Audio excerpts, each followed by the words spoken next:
नमस्कार, वाळवण recipe series पाहत आहोत. यामध्येच आज आपण बनवणार आहोत बटाटा पापड. हे पापड बनवताना कुठेही तेलाचा वापर केलेला नाही, त्यामुळे पापड वर्षभरासाठी अगदी आरामशीर टिकले जातात. पापड बनवताना एक वेगळी ट्रिक वापरलेली आहे, त्यामुळे हे पापड बनवून अगदी झटपट तयार होतात. पापड खाण्यासाठी अगदी खमंग खुसखुशीत बनवून तयार होतात. अगदी कमी साहित्यामध्ये कमी वेळेमध्ये तयार होणारे हे उपवासाचे बटाटा पापड असणार आहेत. वेळ वाया न घालवता रेसिपीला सुरुवात करूयात. रेसिपी आवडल्यास व्हिडिओला लाईक करायला विसरू नका. उपवासाचे हे बटाटा पापड मी तुम्हाला 1 किलोच्या प्रमाणामध्ये बनवून दाखवणार आहे. जर का तुम्हाला जास्त क्वांटिटीमध्ये पापड बनवायचे असतील तर हेच प्रमाण तुम्ही दुप्पट तिप्पट करू शकता. त्यासाठी या इथं मी 1 किलो बटाटे घेतलेले आहेत. यामध्ये खूप सारं पाणी घालत आहे आणि हे बटाटे हाताने चोळून अशा पद्धतीने धुवून घेत आहे. तर 1 ते 2 पाण्याने हे बटाटे मी स्वच्छ धुवून घेते. बटाटे स्वच्छ पाण्याने धुवून झालेले आहेत. आता इथं मी एक कुकर घेतलेला आहे. या कुकरमध्ये हे सर्व बटाटे मी काढून घेते. या इथं मी मोठ्या बटाट्यांचा वापर केलेला आहे. 1 किलो बटाटे कुकरमध्ये घातलेले आहेत. आता यामध्ये बटाटे बुडून वरती पाणी येईल इतकं पाणी यामध्ये घातलं. कुकरचं झाकण लावते आणि हे बटाटे 6 ते 7 शिट्ट्यांवरती शिजवून घेते. या ठिकाणी माझ्या कुकरची शिट्टी फास्ट होते, त्यामुळे मी थोड्याशा शिट्ट्या जास्त केलेल्या आहेत. जवळपास 6 ते 7 शिट्ट्या मी इथं केलेल्या आहेत. तुमच्या कुकरची शिट्टी जर का हळूहळू होत असेल तर तुम्ही 3 ते 4 शिट्ट्यांवरतीच हा बटाटा शिजवून घ्या.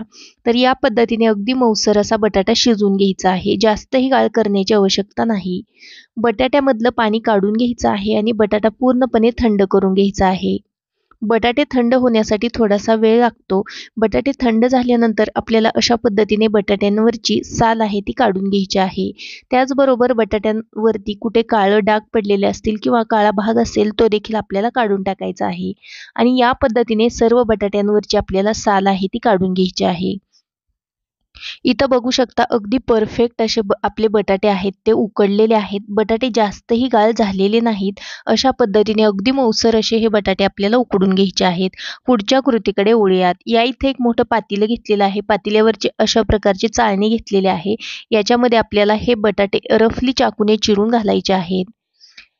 ही चाळणी आपण पुरण बारीक करण्यासाठी वापरतो, तीच चाळणी आपल्याला इथं वापरायची आहे. आता हे रफली कट करून घेतलेले बटाटे आपल्याला अशा पद्धतीने मॅश करून घ्यायचे आहेत, बारीक करून घ्यायचे आहेत. तर मी या ठिकाणी एक पेला घेतलेला आहे. या पेल्याने मी हे बटाटे छान असे बारीक करून घेते. पेल्याऐवजी तुम्ही ग्लासचा, तांब्याचा किंवा मॅशरचा देखील वापर करू शकता. बटाटा बारीक होत असताना अगदी पटपट बटाटा बारीक होतो.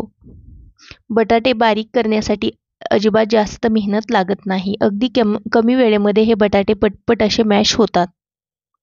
तर याच पद्धतीने उरलेला सर्व बटाटा आहे ते मी बारीक करून घेणार आहे.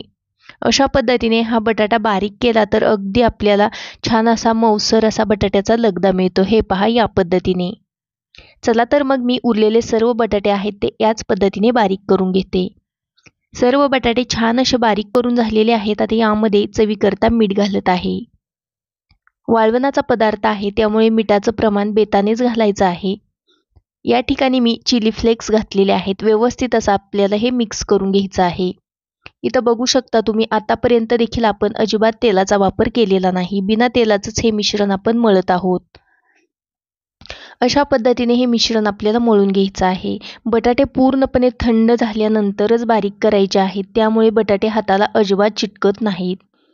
व्यवस्थित असं मिक्स करून घेते.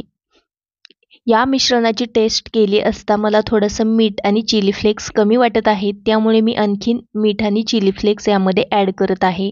पुन्हा एकदा मिक्स करते.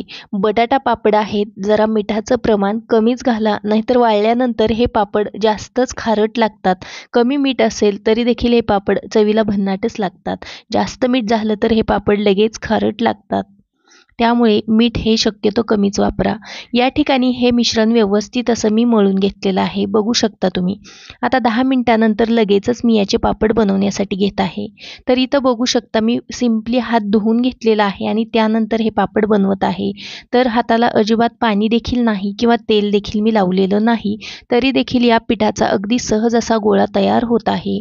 इथं एक पॉलिथिन शीट अंथरून घेतलेला आहे. पॉलिथिनला देखील मी अजिबात तेल लावलेलं नाही आणि आणि एक छोटासा पॉलिथिन घेतलेला आहे, त्याला 1 ते 2 थेंब इतकं मी तुपाचा हात लावलेला आहे आणि अशा पद्धतीने लाटी ठेवून वरच्या बाजूने छोटासा पॉलिथिन ठेवायचा आणि एका प्लेटने आपल्याला प्रेस करायचा आहे. अगदी झटपट असा आपला इथं पापड बनून तयार होतो. वरच्या पॉलिथिन शीटला आपल्याला फक्त एकदाच 2 ते 3 थेंब इतकं तूप लावायचं आहे. परत तेल किंवा तूप लावण्याची अजिबात आवश्यकता नाही. बिना तेल बिना तुपाचे हे उरलेले पापड आहेत ते बनवून तयार होतात. तर या पद्धतीने दुसरा देखील मी पापड तुम्हाला बनवून दाखवते. बघू शकता हे मिश्रण हाताला अजिबात चिटकत नाही. अशा पद्धतीने अगदी सहज असा आपला इथं पापड बनवून तयार होत आहे. अगदी मस्त पातळसर असे आपल्याला जसे पाहिजे तसे पापड आपण या प्लेटने वरनं प्रेस करून बनवू शकतो. या इथं आपल्याला पापड लाटण्याची देखील अजिबात आवश्यकता नाही. याच पद्धतीने उरलेले सर्व पापड आहेत ते मी छान असे बनवून घेतलेले आहेत. तुम्ही बघू शकता. हे पापड बनवण्यासाठी कुठेही तेलाचा वापर केलेला नाही, त्यामुळे पापड वर्षभरासाठी अगदी आरामशीर टिकले जातात. पापड हे मी फॅनच्या हवेला सुकण्यासाठी घातलेले होते. थोडे सुकले की अगदी सहज असे हे पापड पॉलिथिन शीटपासून वेगळे होत आहेत. तुम्ही बघू शकता. पापड थोडे सुकले की आपल्याला अशा पद्धतीने पॉलिथिन शीटवरून काढायचे आहेत आणि पुन्हा सुकण्यासाठी ठेवायचे आहेत. पहिल्या दिवशी हे पापड मी फॅनच्या हवेला सुकवून घेणार आहे. अगदी सहज असे हे पापड फॅनच्या हवेला देखील सुकले जातात. घरामध्ये देखील तुम्ही ऊन नसेल तर हे पापड बनवू शकता. दुसऱ्या दिवशी उन्हामध्ये हे पापड वाळवून घेतलेले आहेत, तर 2 दिवसामध्येच हे पापड लगेच वाळले जातात. तर इथं बघू शकता मस्त असं आपला इथं बटाटा पापड बनवून तयार झालेला आहे. यामध्ये आपण चिली फ्लेक्स घातलेला आहे, त्याऐवजी तुम्ही हिरवी मिरची पेस्ट किंवा लाल मिरची पावडर देखील घालू शकता. तर चिली फ्लेक्सने हे पापड अगदी छान दिसत आहेत. यातले काही पापड मी तुम्हाला तळून दाखवणार आहे. हे पापड तळण्यासाठी जास्त कडकडीत तेल गरम करायचं नाही किंवा एकदा तेल गरम केलं की आपल्याला गॅस आहे तो अगदी लो टू मीडियम करायचा. जास्त हाय फ्लेमवरती हे पापड तळायचे नाहीत, नाहीतर पापड लगेच लाल होतात. तर या पद्धतीने एकदा तेल मी गरम करून घेतलं, त्यानंतर गॅस आहे तो थोडासा कमी केला आणि हे पापड तळण्यासाठी घेतलेले आहेत. पापड तेलात घालता क्षणी बघू शकता मस्त असा खुसखुशीत बनवून तयार होत आहे. याच पद्धतीने मी तुम्हाला काही पापड तळून दाखवणार आहे, जेणेकरून तुमच्या लक्षात येईल की सर्वच पापड छान असे फुलले जात आहेत. हे उपवासाचे बटाटा पापड तुम्ही एकदा बनवून जेव्हा पाहिजे तेव्हा तळून खाऊ शकता. वर्षभरासाठी अगदी आरामशीर हे पापड टिकले जातात. याआधी देखील चॅनलवरती मी खूप सारे वाळवणाचे व्हिडिओज किंवा रेसिपीज शेअर केलेल्या आहेत. त्या तुम्ही पाहिलेल्या नसतील तर चॅनेलला नक्की भेट द्या. इथं मी काही पापड तुम्हाला तळून दाखवलेले आहेत. अगदी खुसखुशीत पापड बनवून तयार होतात. तुम्ही देखील हे खुसखुशीत उपवासाचे बटाटा पापड एकदा नक्की बनवून बघा. तुम्हाला नक्कीच आवडतील अशी खात्री आहे. आजचा हा व्हिडिओ तुम्हाला थोडा जरी आवडलेला असेल तर व्हिडिओला एक लाईक करा. चॅनलवरती नवीन असाल तर सबस्क्राईब करा. पुन्हा भेटू आपण अशाच एका नवीन आणि छानशा रेसिपीसोबत. तोपर्यंत बाय बाय.